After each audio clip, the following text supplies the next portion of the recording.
نحمدہ و نصلی علی رسولہ الکریم۔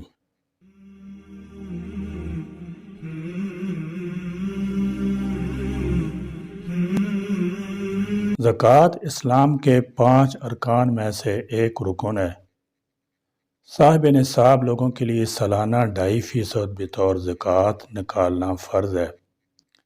زکوٰۃ نکالنے سے باقی 97.5% مال پاک ہو جاتا ہے اور اللہ تبارک و تعالیٰ کی طرف سے اس مال کی حفاظت ہوتی ہے اور غریبوں کا گھر آباد رہتا ہے اور ان کے دلوں سے دعائیں نکلتی ہیں اور فرشتے بھی ایسے لوگوں کے مالوں میں اضافہ ہونے کے لیے دعائیں کرتے ہیں۔ اور زکوٰۃ نہ دینے سے مال ہلاک و برباد ہو جاتا ہے، کبھی آگ لگ جاتی ہے، کبھی ڈاکہ پڑتا ہے، کبھی چوری ہو جاتی ہے، کبھی کہیں رکھ کر بھول جاتا ہے، کبھی سیلاب کی نظر ہو جاتا ہے، کبھی زلزلہ میں تباہ و برباد ہو جاتا ہے، کبھی ایسے لوگ جان سے ہاتھ دھو بیٹھتے ہیں اور کبھی مال میں بے برکتی پیدا ہو جاتی ہے۔ اور ایسے لوگوں کے لیے مال تباہ و برباد ہونے کے لیے آسمان کے فرشتے بھی بد دعا کرتے ہیں اور آسمان سے بارش بند ہو جاتی ہے، قحط پڑتا ہے، جانور کیا انسان تک ہلاک ہو جاتے ہیں۔ اکثر ایسے لوگ یا ان کی اولاد ایک نہ ایک دن غریب و فقیر بن کر در در کی ٹھوکریں کھاتے ہیں اور آخرت کا عذاب کسی کا مال زہریلا سانپ بن کر اس کو کاٹے گا، کسی کے مال کو جہنم کی آگ میں گرم کر کے اس کے جسم کو داغا جائے گا۔ زکوٰۃ دینے میں سستی و غفلت دنیا اور آخرت دونوں اعتبار سے تباہی اور بربادی ہے، اور مسائل کا علم نہ ہونے کی وجہ سے عمل کرنا مشکل ہوتا ہے۔ اس لیے زکوٰۃ کے چند ضروری مسائل عرض کرتا ہوں۔ زکوٰۃ کے باقی مسائل دریافت کرنے کے لیے اپنے قریبی علماء یا دارالافتاء سے رابطہ فرمائیں۔ دین اسلام میں زکوٰۃ ہر مالدار صاحب نصاب پر فرض ہے۔ زکوٰۃ کی معاشرتی حیثیت ایک مکمل اور جامع نظام کی ہے۔ اگر ہر صاحب نصاب زکوٰۃ دینا شروع کر دے تو مسلمان معاشی طور پر خوشحال ہو سکتے ہیں اور اس قابل ہو سکتے ہیں کہ کسی غیر سے قرض کی بھیک نہ مانگیں، اور زکوٰۃ ادا کرنے کی وجہ سے بحیثیت مجموعی مسلمان سود کی لعنت سے بچ سکتے ہیں۔ قرآن کریم میں اللہ تبارک و تعالیٰ نے تقریباً 32 مقامات پر نماز کے ساتھ زکوٰۃ کو ذکر فرمایا ہے، جس سے اس کی اہمیت معلوم ہو سکتی ہے، اور نبی پاک صلی اللہ تعالی علیہ وسلم کی کئی بے شمار احادیث میں زکوٰۃ کی فضیلت، ترغیب اور افادیت کو اجاگر کیا گیا ہے۔ معلوم یہ ہوا کہ زکوٰۃ کو دین میں بہت اہمیت دی گئی ہے اور زکوٰۃ ادا نہ کرنے والے کو سخت عذاب کی وعیدیں بتلائی گئی ہیں۔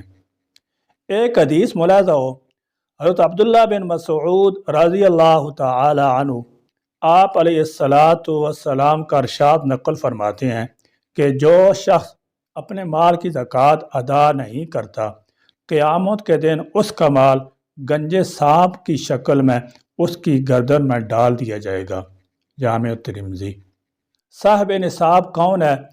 جس مرد یا عورت کی ملکیت میں 7.5 تولہ سونا یا 52.5 تولہ چاندی یا نقدی مال یا تجارت کا سامان یا ضرورت سے زائد سامان میں سے کوئی ایک چیز یا ان 5 چیزوں یا بعض کا مجموعہ 52.5 تولہ چاندی کی قیمت کے برابر ہو تو ایسے مرد و عورت کو صاحب نصاب کہا جاتا ہے۔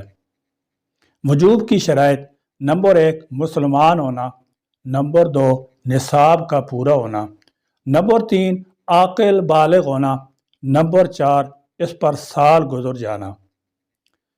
زکوٰۃ کے چند اہم مسائل۔ مسئلہ نمبر 1، اگر کسی کی آمدنی کافی ہے لیکن وہ مقروض ہے اور خرچہ زیادہ ہونے کی وجہ سے قرض ادا کرنے پر قادر نہیں تو ایسے آدمی پر زکوٰۃ واجب نہیں۔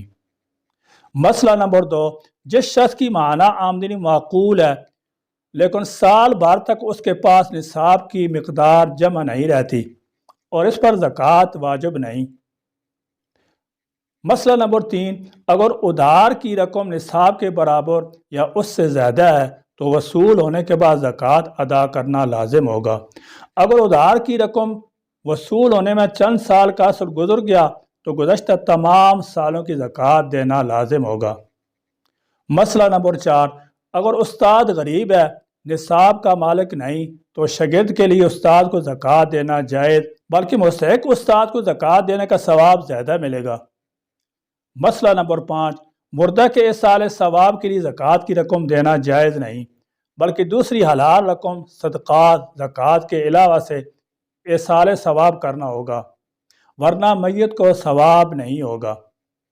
مسئلہ نمبر 6، باپ اور بیٹا مل کر پیسہ کماتے ہیں اور پیسہ والد کے قبضہ میں ہے اور باپ ہی اس میں سے تصرف کرتا ہے اور وہ رقم نصاب کے برابر ہے، تو سال گزرنے کے بعد باپ کے لیے زکوٰۃ ادا کرنا لازم اور ضروری ہوگا، بیٹے کے لیے نہیں، کیونکہ ان پیسوں کا مالک باپ ہے۔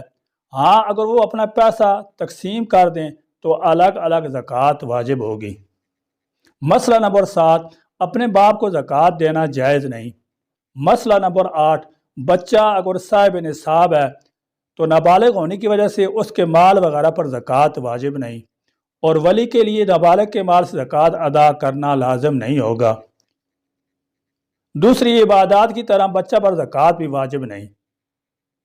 مسئلہ نمبر 9، زکوٰۃ کی رقم سے مکانات بنا کر مستحق لوگوں میں تقسیم کرنے سے زکوٰۃ ادا ہو جائے گی، البتہ مستحق لوگوں کو مکمل طور پر مالک بنا دینا ضروری ہے، مکان کا قبضہ بھی دے دیں، رجسٹر کرا کر کاغذات بھی ان کے حوالے کر دیں، تاکہ وہ اپنے اختیار سے جس قسم کا جائز تصرف کرنا چاہیں کر سکیں۔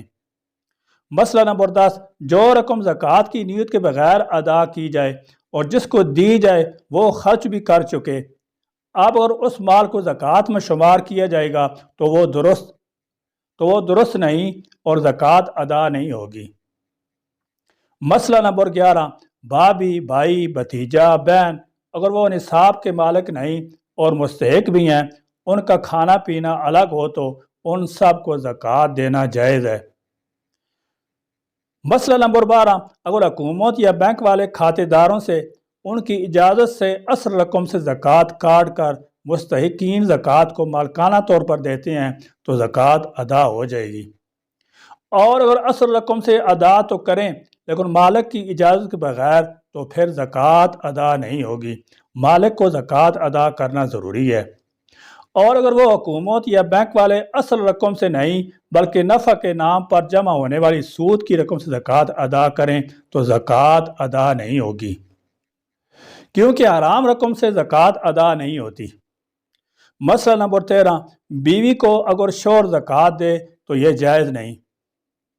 مسئلہ نمبر 14، اگر بیوی صاحب نصاب ہے تو خود بیوی کو زکوٰۃ ادا کرنا ضروری ہے، شوہر پر ضروری نہیں۔ مسئلہ نمبر 15، اگر کوئی تجارت کی نیت سے پلاٹ خریدے اور زمین خریدے یعنی فروخت کرنے کی نیت سے، تو اس صورت میں اس کی قیمت سے ہر سال زکوٰۃ ادا کرنا فرض ہے، اور ہر سال مارکیٹ میں جو فروخت کی قیمت ہوگی اس کا اعتبار ہوگا۔ مثلا ایک پلاٹ 1 لاکھ میں خریدا تھا، سال مکمل ہونے پر اس کی قیمت 5 لاکھ ہو گئی تو زکوٰۃ 5 لاکھ کے حساب سے دینی ہوگی، اور اگر پلاٹ ذاتی ضروریات کے لیے خریدا تھا تو اس پر زکوٰۃ واجب نہیں، اور اگر پلاٹ خریدا رقم کو محفوظ کرنے کے لیے تو اس صورت میں بھی زکوٰۃ ہر سال واجب ہوگی۔ مسئلہ نمبر 16، اگر پلاٹ خریدتے وقت فروخت کرنے کی نیت نہیں تھی، بعد میں فروخت کرنے کا ارادہ ہو گیا، تو جب تک اس کو فروخت نہیں کیا جائے گا اس پر زکوٰۃ واجب نہیں۔ مسئلہ نمبر 17، اگر کوئی شخص سال کی پورے ہونے سے پہلے یا سال مکمل ہونے کے بعد تھوڑی تھوڑی کر کے زکوٰۃ ادا کرے تب بھی جائز ہے۔ مسئلہ نمبر 19، اگر کسی آدمی نے کمیٹی کے طور پر پیسے جمع کروائے ہوں اور وہ نصاب کے برابر بھی ہوں اور پھر اس آدمی پر کسی قسم قرض وغیرہ بھی نہ ہو، تو اس محفوظ شدہ پیسوں کی زکوٰۃ ادا کرنا ضروری ہوگی، اور زکوٰۃ ادا کرتے وقت کمیٹی کی جمع شدہ رقم کو اصل مال اور نقدی کے ساتھ ملایا جائے گا۔ مسئلہ نمبر 19، اگر کوئی شخص یوں کرتا ہے کہ وہ انکم ٹیکس ادا کرتا ہے اور پھر یہ سمجھتا ہے کہ انکم ٹیکس کے ساتھ ساتھ زکوٰۃ بھی ادا ہو گئی، تو اس کی یہ سوچ غلط ہے، کیونکہ انکم ٹیکس ملکی ضروریات کے لیے گورنمنٹ کی طرف سے مقرر ہے، جبکہ زکوٰۃ ایک مسلمان کے لیے فریضہ خداوندی اور عبادت ہے۔ انکم ٹیکس ادا کرنے سے زکوٰۃ ادا نہیں ہوتی، بلکہ زکوٰۃ کا الگ ادا کرنا فرض ہے۔ اللہ تبارک و تعالیٰ سے دعا ہے کہ اللہ تعالیٰ جل شانہ ہمیں دین کو سمجھنے اور پھر اس پر عمل کرنے کی توفیق دیں تاکہ ہمارے لیے آخرت میں نجات کا ذریعہ اور وسیلہ بن جائے۔ آمین یا رب العالمین، وآخر دعوانا الحمدللہ رب العالمین۔